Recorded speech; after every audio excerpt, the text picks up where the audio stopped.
paper bag that holds that bottle. Feel the steel wheels rumbling underneath the floor. And the sons of Pullman porters and the sons of engineers ride their father's magic carpet made of steel. Mothers with their babies sleep, rocking to the gentle beat, and the rhythm of the rail is all they feel. Good morning, America, how are you? Don't you know me? I'm your native son. I'm the train they call the city of New Orleans. I'll be done 500 miles before the day is done. Nighttime on the city of New Orleans. Changing cars, Memphis, Tennessee. Thank you. Halfway home, we'll be there by morning. Through the Mississippi darkness, rolling down to the sea. But all the towns and people seem to fade into a bad dream, and the steel rail still ain't heard the news. The conductor sings this song again. Passengers will please refrain. This train has got the disappearing railroad blues. Good morning, America, how are you? Thank you. You got it. Don't you know me? I'm your native son. I'm the train they call the city of New Orleans. I'll be gone 500 miles for the day. Well, I'm in the United States here, and we don't have a human-centered culture here. We've got a commerce-centered culture, which is not sustainable. I'm sure either capitalism or communism or a lot of systems would work if they were played out in the context of communities.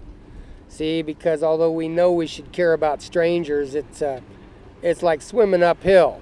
You can pull it off, but we're really wired to care about people.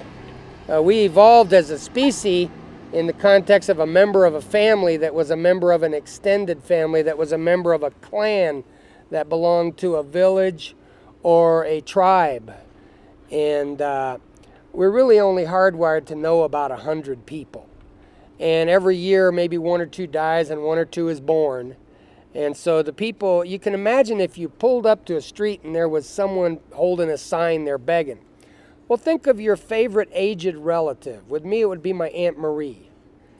And if I looked over and realized it's Aunt Marie there, well, what would be my response?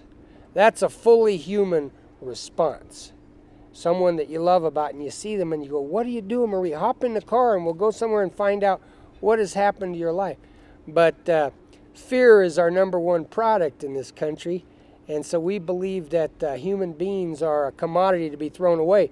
Every relationship now is a transaction, and the dividing line between capitalism and cannibalism is very thin. It means that every relationship is supposed to provide nourishment for me, and hopefully you can do it and keep your skin on, because if you carry it out to the extreme, we're going to all start eating each other again. So I think that this so-called blessing of mobility, where we just move around the world, well, it's very seductive and it's beautiful, and I've done it. I've known faraway places, but I grew up going to 13 schools in 9 towns in 4 states, and then you know, always being stood in front of a class and introduced, and never went into a grocery store and knew anybody. So I came here as a teenager, and Now I've got some roots in this community. I know the chief of police. I know the mayor. I know people in the newspaper. I know people in the radios. I know the sheriff, the county sheriff, and I work for the polls. And so I think as far as economy, it's very difficult to find a nonviolent livelihood. And our public schools have specialized in beating the curiosity out of people, and with television and computer games, and beating the rowdiness.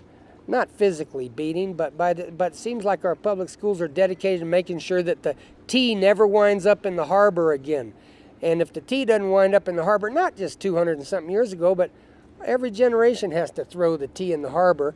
And without it, we don't have any real democracy. But that happened in the context of communities. The people in Boston lived there. They grew up there. They knew each other. They cared about each other. They talked. They were married to each other's relatives. It won't happen today because of the commodification of human relationships. And that's what, may change if we're going to arrive at a sustainable society. I used to drink more than was good for me, and I had this delusion that I could handle liquor. It's not true. A lot of people can. Most people can. And finally, the consequences got my attention. Maybe this whole country's on a drunk, and the consequences that we're all starting to wake up. We say in Spanish, no hay mal que por bien no venga. There's no bad from which good doesn't have. And if our economy tanks, we may turn around and discover the value of human relationships. When I was a child, most socializing happened in homes. Nowadays, if you socialize with people, you're going to meet in a restaurant. If you don't have the $20 or so, your social life becomes impoverished. I guess you can socialize in Big Mac or whatever. So there's my 2 bits. Now you've got it.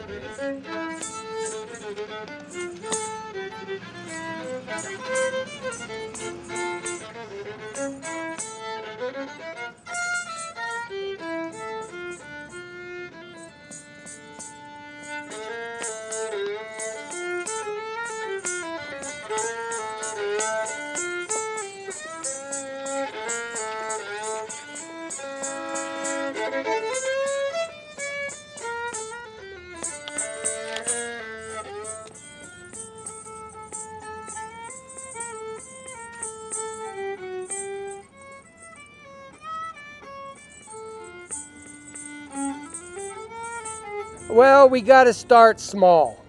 You got to start the 10 people closest to you, as far as the people you care about. You can't reach them without technology. If you don't got a cell phone, an airplane, an automobile, those people are out of your life.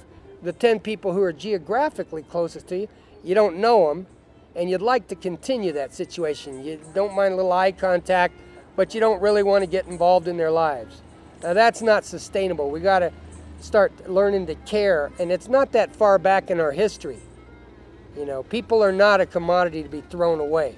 If we get to where we got enough money, and what do? We keep earning and earning and earning more money. We got one house, we got to have a second one.